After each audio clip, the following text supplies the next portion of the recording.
If you look at Nigerian Constitution, 14.2a, it talks about sovereignty belonging to the people and government deriving its authority and powers from the people. So you see, essentially, sovereignty resides with the people. What it means is that there are multi-ethnic nationalities that make up the state called Nigeria. These multi-ethnic nationalities have to sit together and produce guidelines which will be legislated upon by National Assembly with support of 2/3 of the state assemblies to have a constitution, to have regulation, laws, and guidelines to run the Nigerian state. And it has to be on the basis of equality of ethnic nationalities. Nigeria is made up of ethnic nationalities, where they will now conference as soon as possible on the basis of equal representation. One ethnic nationality, one representative. And over 250 of them in Nigeria? Yes, you can have 250, you can have 500. And this conference, of course, will be superintended by the government. So we're not talking about... That's the demand the governors are saying, asking the president to constitute that dialogue. Yes. So the government superintending. Yes. All I'm saying is that in terms of representation, it has to be by members of the multi-ethnic nationalities, not government appointees or those selected by government, or picking people from professional organizations, women groups, trade groups, and all that. That has been the case. No. Let each nationality send their representatives. On equal basis? On equal basis. Tiv, Biron, Ijo, Ibibio, Hausa Fulani, Igbo, Yoruba, Edo, just name them. Just like the UN General Assembly, yes. where every state, no matter how big or small, has one vote within the General Assembly. Yes. Jukuns. All the tribes, all the ethnic, these are nations.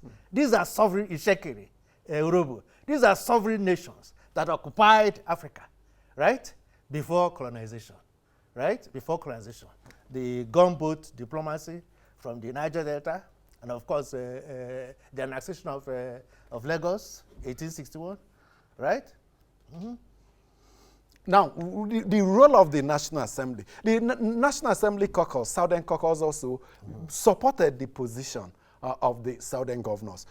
What does it say about the constitutional amendment process ongoing in the National Assembly? Is it that the trust and confidence that it will truly produce a constitution that is practicable in Nigeria? Is it that the trust is winning and people are looking beyond the National Assembly for people to come together to decide which way to go? Well, you're trying to produce a living document that will withstand the test of time.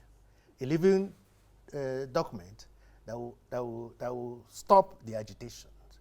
And if you have to do that, you have to produce a document based on justice, based on fair play, based on equity. The National Assembly, as it's constituted, the government paraphernalia, as it were, have been derived, are you following me, from interested parties that cover their areas. What were the criteria for creation of states? Then from creation of states, you now have the representatives. So you have situations where one state will have the same number, almost the same number of representatives as an entire zone. Are you following me? So where does that leave the constitutional amendment process of the National Assembly? No. The constitutional amendment process of the National Assembly is on course. However, it has to take input. It has to take input from resolutions of this multi-ethnic conference and legislate on it. That's the only way you can have a document that will withstand the test of time. I wonder what form of input it would take, because as it were, there was an announcement some 2 days ago from the Office of the Deputy Senate President announcing some public hearing in 2 states within its geopolitical zone. Is that where the input should come in from? Or from this dialogue that Southern caucus in the National Assembly and the governors are pushing for? Governance will not come to a stop. National Assembly will continue legislating. The state assemblies will continue legislating. But I'm saying that for you to have a constitution for you to have a working arrangement that addresses how we share the apparatus of government, how we share government functions, addressing how we govern ourselves, addressing how we share our resources, how we share wealth, benefits, taxation, how we redistribute income, which is fiscal federalism, how we police ourselves, how we relate to other nations. The entities that have retained the sovereignty, right, of the area called Nigeria have to sit down and discuss and agree on a working arrangement. Based on that, the National Assembly will legislate on it. It doesn't mean that things will have to come to a stop, no. No, when they agree, it will now be subjected to legislation. The discretion in form of legislation of the National Assembly. And if they deem it not necessary, would that be the end of it? No, it has to be within the purview of that working document. Are you following me? The National Assembly should recognize that yes, this is the yes. If they study document, you have to work with it. If not, it will defeat the purpose. All I'm saying is that for you to have a lasting settlement in this country, you have to accommodate the interests of all the parties. Based on equality. That has been the consensus, at least from southern Nigeria. Some voices in northern Nigeria also keen in, but we need a national consensus actually to drive it, and the buy-in of the president is also very necessary. Yes. Well, it has started. The dialogue has started. Mm-hmm. I wonder how the president will respond to this. Well, I believe we're talking about, when you're talking about presidency, you're talking about Nigerians, patriotic Nigerians.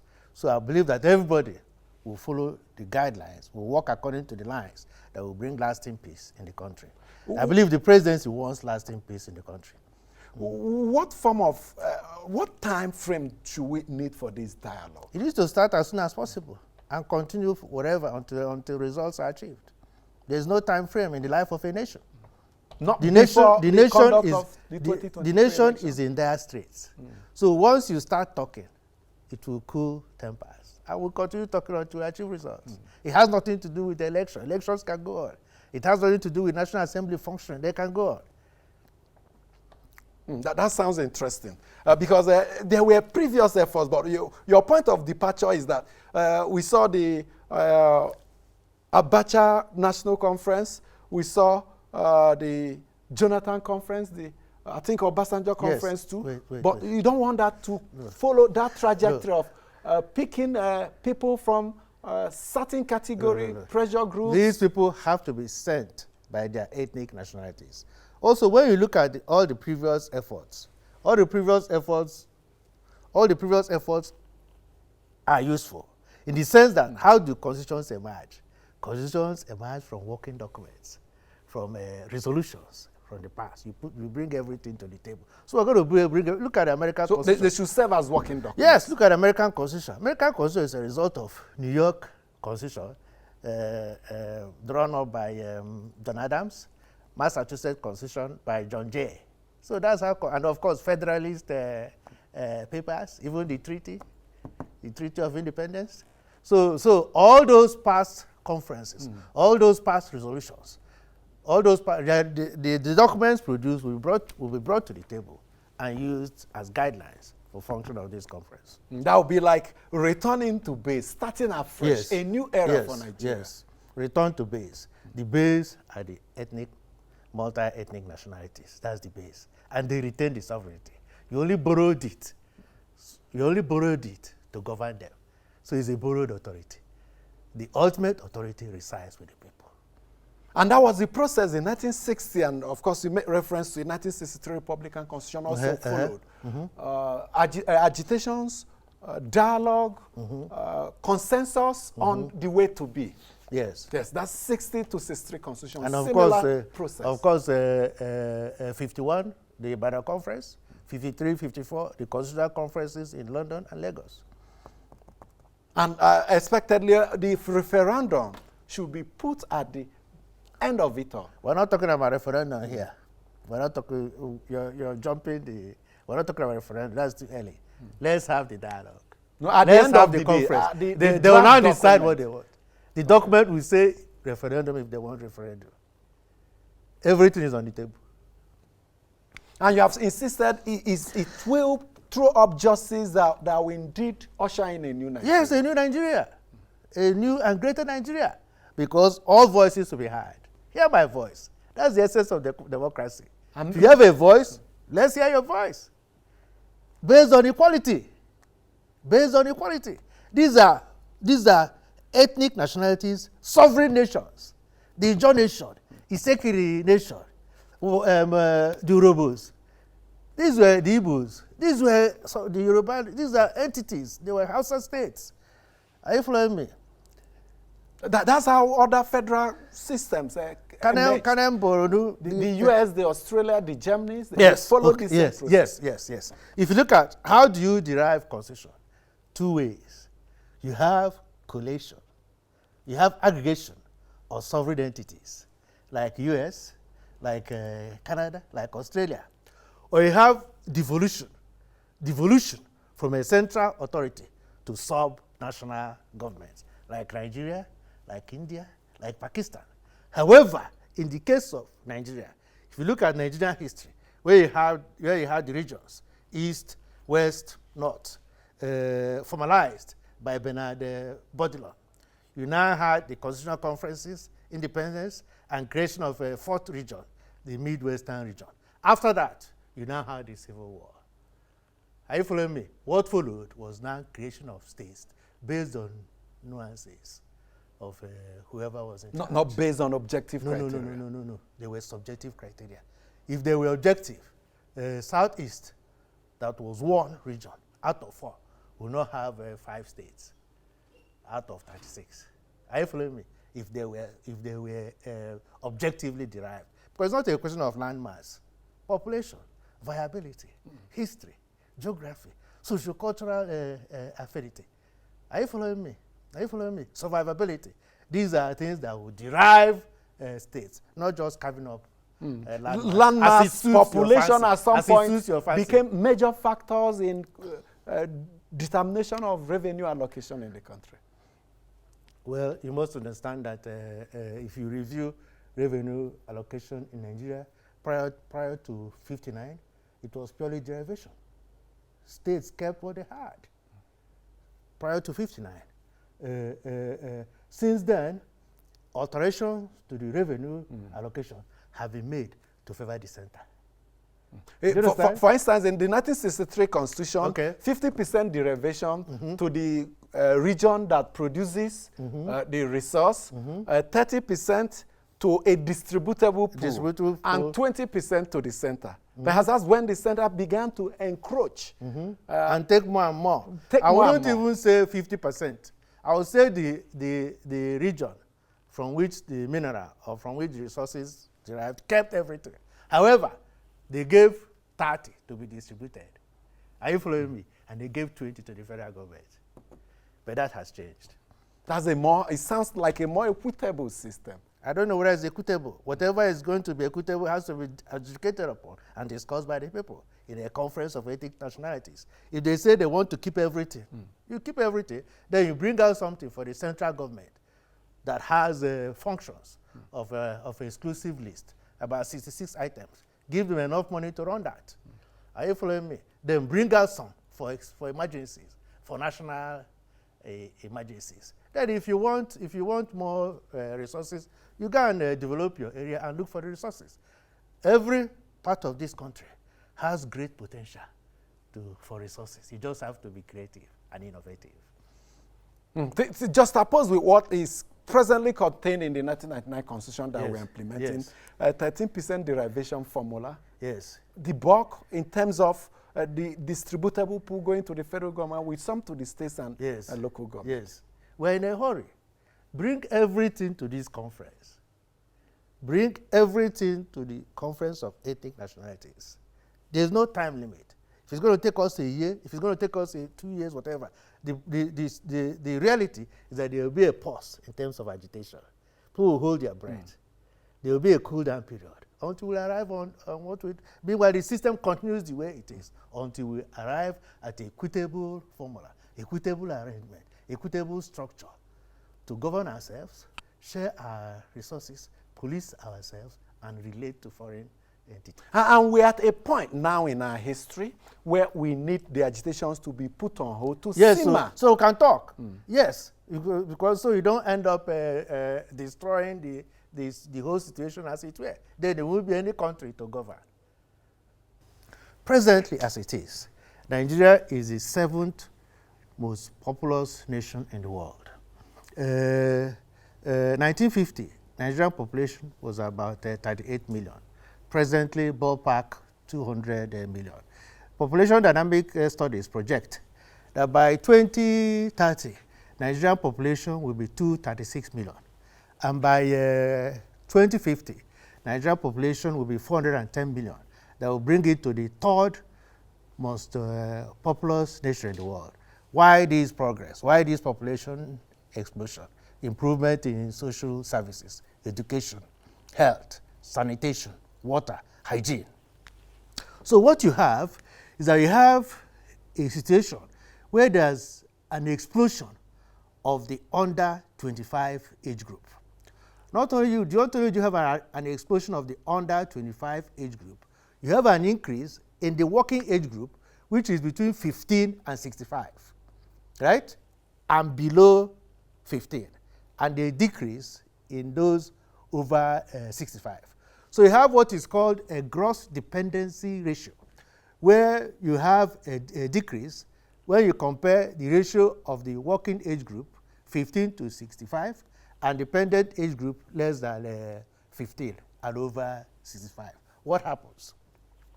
If this expansion in youth population, if this demographic expansion is well tapped in the sense of providing economic policies that will make it positive. Economic policies like health, education, providing skills, providing jobs, providing factors of production, land, finance, providing innovative technology, social protection, infrastructure. If this population expansion, or so-called youth bulge is the correct terminology is youth bulge. If this youth bulge is met with social conditions that will make it positive, you have a demographic dividend. However, if government that's not democracy, demographic properly handled. If mishandled, that is where you do not provide the enabling environment, education, health, infrastructure, factors of production, skilled labor, innovative technology, where government, policy makers, stakeholders do not make adequate arrangement to harness the effect of this demographic explosion, you have a demographic bomb. Are you following me? Which is what the country is witnessing now, youth restiveness. Youth restiveness, because remember, you have to go back to basics. What are the country's problems? Poverty, ignorance, disease, lack of critical infrastructure, gap crisis, failed expectation framework. So where there's failed expectation framework, where government does not fulfill the social contract, where you have poor governance, massive unemployment rate of 12 to 20%, 20.1%, and even greater under. And we are presently over 33. You're going to have alienation. You have citizen alienation. You have frustration, anger in the line. Makes them subject to indoctrination. What happens? Violence. Communal violence, ethnic violence, religious violence, and even expectedly, electoral violence.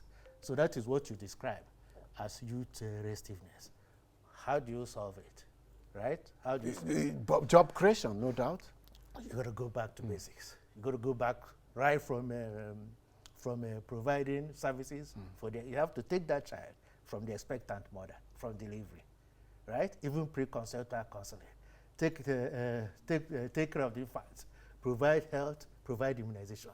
Provide a pre-K education, kindergarten education. These are things we fail to do over the decades. We have to do it. Follow that child from primary 1 to primary 6 with school feeding, health facilities, school plus. This is feeding plus health facilities. Free qualitative education. Follow that child to secondary school, free qualitative. That's the state appropriating the citizen. Yes. But in reality, we have seen the state abandoning the citizen. The state fulfilling the social contract. After university, provide instead of 1 year youth service, you can do 3 years youth service with a final year optional.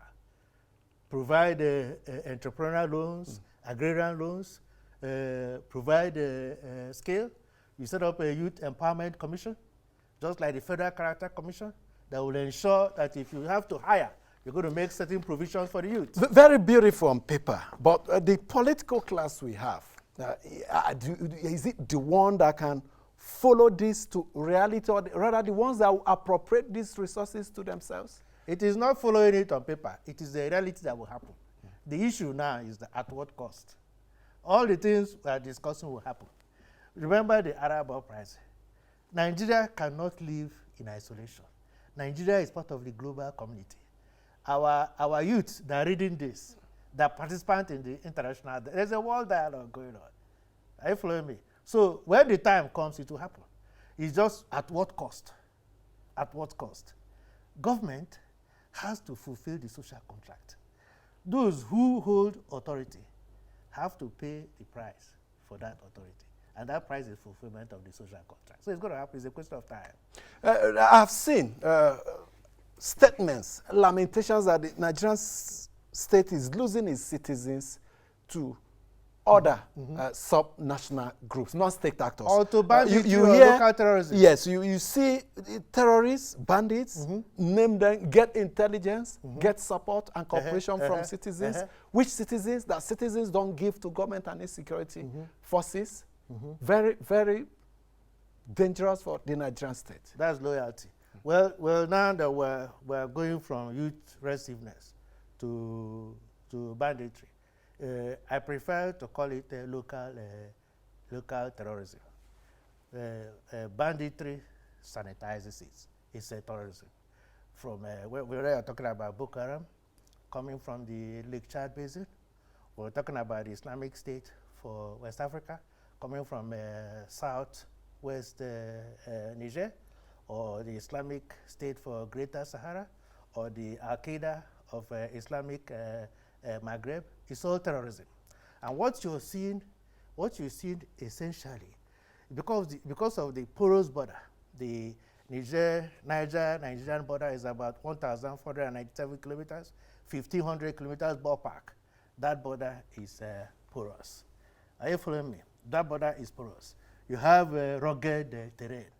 You have the effects of desertification, climate change, desertification of the Sahara. You have thick forests. You have essentially ungoverned space with a sparse population, lack of grazing land. Then you have influx of weapons and armaments from Burkina Faso, from Mali, from Libya, sub-Sahara, Sahelian region. You have problems with. We talked about poor governance. We talked about extreme inequality. We talked about under unemployment and underemployment, alienation of the citizens. And on local terrorism, there's some development in the southeast and south-south. Police being targeted. Some see it as yet another resurgence of local terrorism in Nigeria. Yeah. That has to be condemned, and condemned aggressively. The Igbos do not fight a war of blame. The Igbos, it is on Igbo. What do you mean by not fighting a war of blame? Yeah? You have to define the parameters.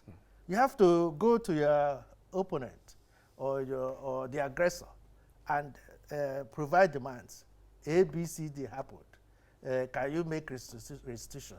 We're coming back. Attempts to redress we're coming back for restitution. If you don't make restitution, we're going to fight. This is the date for fight. And the man does not go at night to burn police station. It has to be condemned, and it has to be condemned aggressively and condemned now, because these are local infrastructure. Remember, a lot of these police stations had contributions by the communities.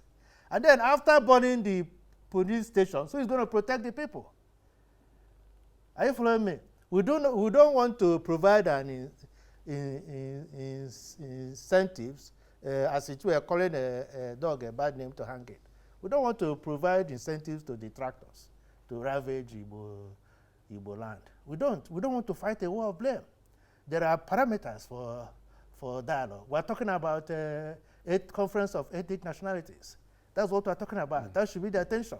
The attention should not be burning police facilities. Moreover, some of these people, most of them are strangers. They are guests. You don't attack your guests. I don't think that the problem is with these policemen working at these police. That's not the target. What expectations do you have of the security agencies in solving these criminal activities, especially in the southeast and south-south? Firstly, we're talking about dialogue. We're talking about there has to be capacity within the law enforcement authorities. There has to be cooperation with the state governments and local governments. You have to have community awareness. I believe that the leaders know what to do. The leaders know what to do to stop the burning of police stations immediately. It has to stop. It does not say well of Igbo. It does not make us proud. We have to stop it immediately. The National Security Council meeting was concluded a few days ago, and they spoke of some undefined, unnamed measures with which they hope to tackle it. Is it not being decisive on the part of the federal government? I'm not worried about that. Whatever measures you are going to use to tackle it has to be within the ambit of the law. It cannot be extrajudicial. Are you following me? But I believe that the Igbo leaders, governments in Igbo land, state and local government, have to attack it and attack it aggressively. It is a responsibility to put a stop to it. Okay, 2 quick tweets we want to share. Saturday Odo says, he wonders why you're not expressing yourself like this at the Senate. He wants you to be more expressive. And Abba is also asking what you achieved in Enugu compared with all the things you're putting on the table. Yes, so well, let's talk about the incident. Let's say I'm doing my best. I'm doing my best. In Enugu, I make bold to say that it is indeed possible that no government has done more in terms of human capacity building than what we did in Enugu. If you go to Enugu today, you're going to see the permanent site of our state university. You're going to see the permanent site of our teaching hospital. You're going to see judiciary headquarters. In Enugu, we had a school meal program, School Meal Plus. We had with DFID. We even had community policing. How did all this translate to job creation? Job creation in Enugu. Because that's what part of the issues APA is raising, that jobs were not created. No, you can't say that jobs were not created. It was an expansive government, very, very expansive. We had a lot of partnership with development. We had development partners, DFID, European Union. They don't invest in your state unless you're doing the right thing. Then if APA knows Enugu, we built Opinsuka Road. We built Obola Gute. We had a water project, Olido water project, Ozalezimo water project. The president was in Enugu several times to commission projects. So we tried, we did our best. Okay. Now, we gave it our best shot. Yes. And of course, there's always a room for improvement. It was an experience for you. Wasn't it? You achieved the governance of a state quite yes, I was sworn in before my 39th birthday. I was elected governor at 38. Your youthfulness, did it impact on, or was it a negative factor in your time? I would say both. I would say that at almost 61, I believe that my mannerisms have been tempered with age and wisdom. So when I dance now, while the youth will dance and dance vigorously, I swear and I swear majestically. So it's both positive and negative. I believe there's an innate aggression of the youth. I believe that has waned now. That has waned. So that's why I talk about war of blame. I'm not going to fight wars at this time. I'm not going to fight wars. I will talk. I will use my brain. I will use intellectualism. That is what I call the Igbos to do. If you look at the agitation for power in Nigeria, Igbos talking about presidency, different. I'll tell you though, look at it carefully. The fight for, even though I do not advocate supremacy, because that would be ethnocentrism. Yeah. I advocate ethnicism. But when you talk about supremacy, when you talk about the fight for the greater share of Nigerians' Commonwealth, it is not the presidency, it is somewhere else. Are you following me? And where is that? Wait. I said I did a kuchi for. I don't want to start saying those, so people will start accusing me of gloating. But I can so that tell people you, will be well guided. They tap into your wealth of knowledge and experience. Well, look at it. When you go and you have a headache anywhere in this country, number one, number two, who will give you aspirin?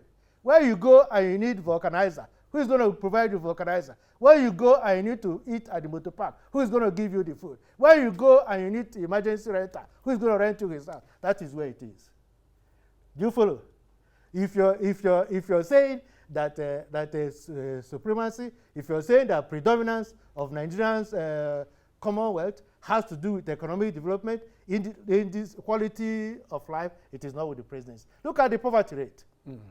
Look at the poverty rate. Look at school enrollment. Look at JAM performance, right? Look at the poverty rate, right? That is where it's not always highest in the states the president has always come from. It's personal. You see, who becomes president is personal, because in our society, the elite is dysfunctional, right? It's dysfunctional. So you have your house, you have your fence, and you have barbed wires on it, right? You have your borehole and you have your tank.